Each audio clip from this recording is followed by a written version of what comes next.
Salam sejahtera untuk kita semua, Bapak Ibu saudara-saudariku yang terkasih dalam Tuhan kita Yesus Kristus. Marilah kita mendengarkan dan merenungkan bacaan-bacaan kitab suci hari Selasa 30 Juni 2020. Bacaan pertama dari Nubuat Amos pasal 3 ayat 1 sampai 8, dilanjutkan dengan pasal 4 ayat 11 sampai 12. Dengarlah firman ini yang diucapkan Tuhan tentang kamu, hai orang Israel, tentang segenap kaum yang telah kutuntun keluar dari tanah Mesir. Bunyinya, hanya kamu yang kukenal dari segala kaum di muka bumi, sebab itu aku akan menghukum kamu karena segala kesalahanmu. Berjalankah dua orang bersama-sama jika mereka belum berjanji? Mengaumkah seekor singa di hutan apabila tidak mendapat mangsa? Bersuarakah singa muda dari sarangnya jika belum menangkap apa-apa? Jatuhkah seekor burung ke dalam perangkap di tanah apabila tidak ada jerat terhadapnya? Membingkaskah perangkap dari tanah jika tidak ditangkapnya sesuatu? Adakah sangkakala ditiup di suatu kota dan orang-orang tidak gemetar? Adakah terjadi malapetaka di suatu kota dan Tuhan tidak melakukannya? Sungguh, Tuhan Allah tidak berbuat sesuatu tanpa menyatakan keputusannya kepada hamba-hambanya para nabi. Singa telah mengaum, siapakah yang tidak takut? Tuhan Allah telah berfirman, siapakah yang tidak bernubuat? Aku telah menjungkir balikan kota-kota di antara kamu, seperti Allah menjungkir balikan Sodom dan Gomora, sehingga kamu menjadi seperti puntung yang ditarik dari kebakaran, namun kamu tidak berbalik kepadaku. Demikianlah firman Tuhan. Sebab itu demikianlah akan kulakukan kepadamu, hai Israel. Oleh karena aku akan melakukan yang demikian kepadamu, maka bersiaplah untuk bertemu dengan Allahmu, hai Israel.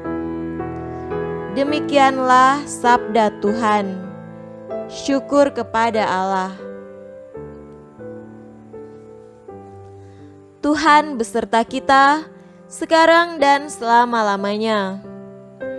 Inilah Injil Yesus Kristus menurut Matius. Dimuliakanlah Tuhan. Injil Matius pasal 8 ayat 23 sampai 27. Lalu Yesus naik ke dalam perahu dan murid-muridnya pun mengikutinya. Sekonyong-konyong mengamuklah angin ribut di danau itu, sehingga perahu itu ditimbus gelombang, tetapi Yesus tidur. Maka datanglah murid-muridnya membangunkan dia, katanya, Tuhan, tolonglah, kita binasa. Ia berkata kepada mereka, mengapa kamu takut? Kamu kurang percaya? Lalu bangunlah Yesus menghardik angin dan danau itu, maka danau itu menjadi teduh sekali. Dan heranlah orang-orang itu, katanya, orang apakah dia ini sehingga angin dan danau pun taat kepadanya? Demikianlah Injil Tuhan. Terpujilah Kristus. Saudara-saudariku yang terkasih dalam Tuhan kita Yesus Kristus, tema renungan kita pada hari ini adalah tidak akan binasa. Di suatu kebun binatang, tampak seorang anak bersama ayahnya begitu senang melihat hewan-hewan yang ada di kandang. Suasana hati anak berubah ketika berada di tempat foto bersama hewan ular dan sang ayah mengajaknya untuk berfoto. Anak itu ketakutan kalau ia nanti menjadi mangsa dari ular itu. Tetapi sang ayah berusaha meyakinkan anaknya tersebut bahwa ular itu tidak akan memangsanya dan bahwa di kandang itu ada pawang ular yang akan menjaganya dan ayahnya pun akan menjaga anak itu. Saudaraku yang terkasih, dalam keadaan hidup yang tenang, para murid masih merasa nyaman dan tidak merasa ketakutan. Akan tetapi, ketika berhadapan dengan permasalahan, dalam hal ini angin ribut, mulai tampak nyata sikap batin dan tindakan para murid. Mereka membangunkan Yesus karena mereka begitu ketakutan. Tuhan, tolonglah, kita akan binasa. Berada bersama dengan Yesus yang sedang tertidur di perahu yang sama, rupanya tidak cukup membuat para murid merasa tenang dan aman.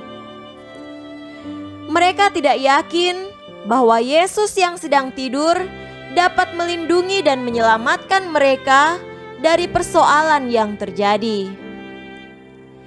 Di manakah keyakinan para murid bahwa Tuhan senantiasa memperhatikan, menjaga dan melindungi umatnya? Ia tentu tidak akan membiarkan domba-domba gembalaannya mengalami kebinasaan. Meski dalam keadaan tidur, Yesus pasti tidak akan membiarkan para murid binasa. Tidak heran bila Yesus menegur para murid, "Mengapa kamu takut, kamu yang kurang percaya?" Akhirnya, Yesus menunjukkan kuasa-Nya. Angin ribut pun reda. Saudara-saudariku yang terkasih, kita pasti mengalami persoalan di dalam hidup ini. Ada persoalan yang terasa begitu berat dan membuat kita ragu, takut dan tidak melihat hal baik dalam hidup yang kita jalani. Kehilangan pekerjaan, ditinggal orang yang dikasihi, menderita sakit berat, percekcokan dalam keluarga, atau difitnah oleh orang. Kita lalu merasa seakan kita sendiri yang menanggung dan mengatasi persoalan hidup ini. Yakin dan percayalah, Tuhan selalu ada untuk kita. Ia tidak akan membiarkan kita binasa. Semoga demikian. Amin.